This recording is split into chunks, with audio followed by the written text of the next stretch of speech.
एक घर में एक छोटा सा लड़का पैदा हुआ। सब खुश थे।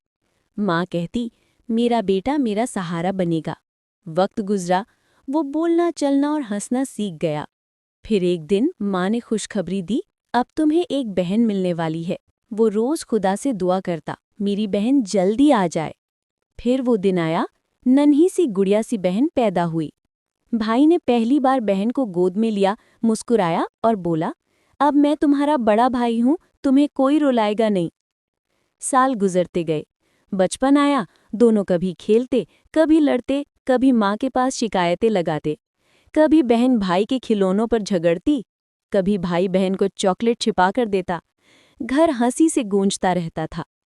वक्त गुजरा, दोनों बड़े हो गए। एक दिन बहन की शादी तय हो गई। माँ रोई, भाई चुप रहा, मगर दिल अंदर से टूट गया। शादी के दिन बहन ने जाते हुए कहा, अम्मी का ख्याल रखना और कभी मुझे भूलना मत। भाई ने मुस्कुराकर कहा, जा बहना, खुश रहना, ये तेरा घर हमेशा तेरा ही रहेगा। कुछ महीनों बाद बहन वापस आई। फिर वही झूला, वही बचपन की यादें, वही हंसी। दोनों ने माजी की बातों पर हंसते हुए आंखों के आंसू छुपाए। जिंदगी बदल गई थी, मगर मोहब्बत वही थी।